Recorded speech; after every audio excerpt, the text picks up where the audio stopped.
So I'm here tonight with one of our board members, Barbara Andres, who also is an artistic board. And I'm interviewing Barbara tonight because she's going to be in a new venture really for the festival, and that's putting on a straight play. Now just so you know a little bit about Barbara's background, Barbara basically grew up in the theater. Her parents were very famous vaudevillians, and her father was a famous hoofer.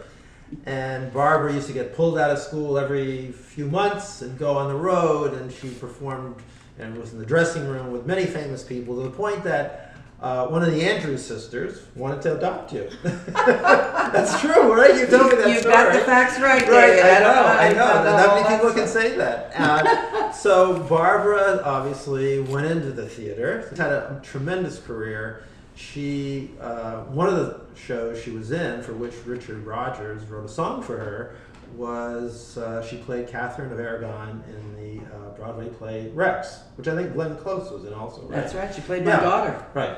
And Barbara has been in many, many plays, both on Broadway and off Broadway. Just to name a few, she was in Cabaret, Kiss of the Spider Woman, A Delicate Balance with Elaine Stritch.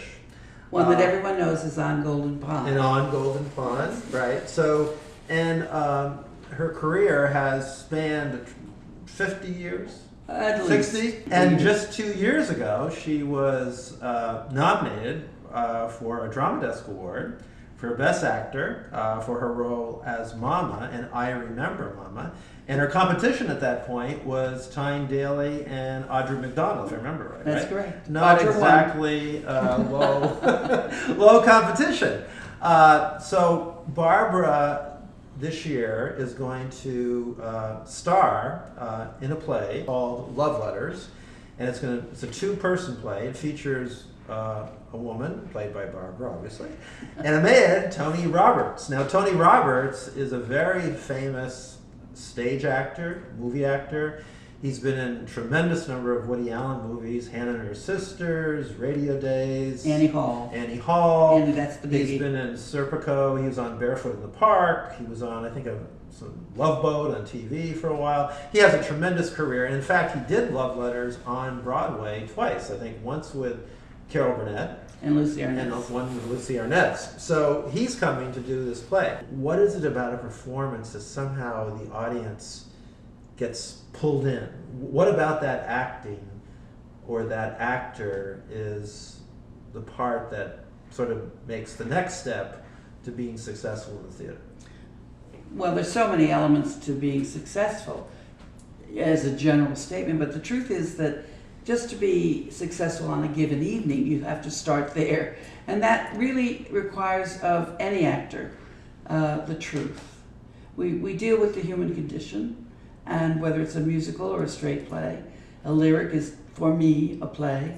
And the key to the puzzle, and it is a bit of a puzzle, is just to look at a character and a play and the text of the story that you're dealing with, and try to figure out the humanity, the human condition that you understand as a human being personally, and that you can somehow make so importantly real that the experience that an audience receives applies to them.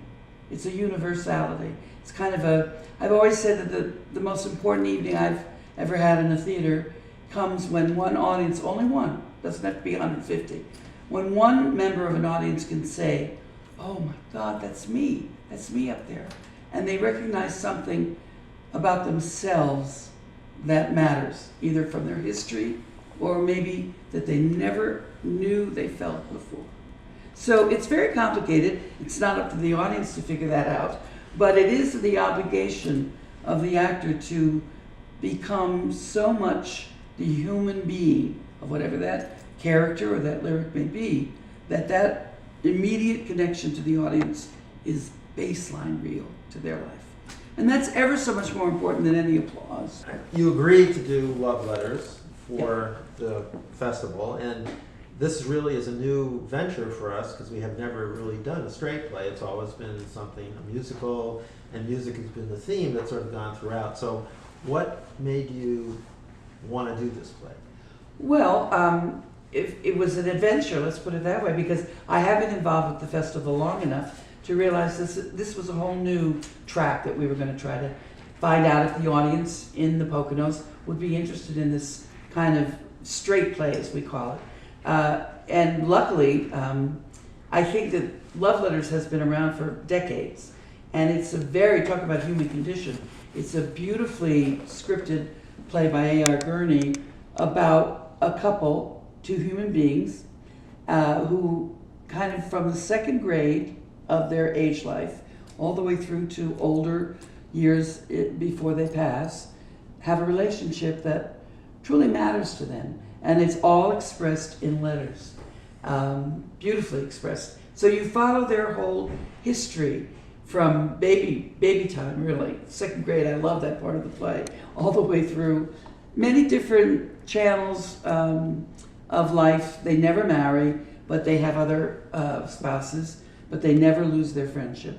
It's a very important thread of writing. One of the things that I learned, as a physician, which I never knew anything about this type of thing, was the word courage came up with respect to somebody being a successful performer. And can you, to me it was such a enlightening concept that I had never really quite, I thought you had a talent, you knew your lines, and therefore you just say them and that's it. Yeah. But the courage part, I never really was aware of till you and I had these conversations. So I wondered if you could, I'd like you to share that, because I think it's really eye-opening for people when they see a performance and what makes that performance really resonate with them. Well, I think, again, you can't get too analytical about when it comes to the arts. The mystery of what we do shouldn't be dissected. However, you cannot perform on the stage on any level, whether you're a conductor or a musician or an actor or a dancer, without very, very deep courage. And that is because if you're going to do it well, you have to share your soul. And that's hard. Nobody really is automatic and ready to say, this is what I really believe in, and this is me, and trust it, it's worth listening to. It's a very tough decision, because if you don't do that, then you're performing in a covered way, and that's never going to be working. Mm-hmm. So courage is, I think, just as important as talent. Mm-hmm. If you have the talent, then you have to have the courage to use it. To use it, right, exactly. So I think you can see we have a tremendous season planned, a tremendous performing arts camp. Mm-hmm. We have a phenomenal artistic director and head of the arts camp, phenomenal actress. He is a fan. You are a fan. God bless. All right. And I hope you all come.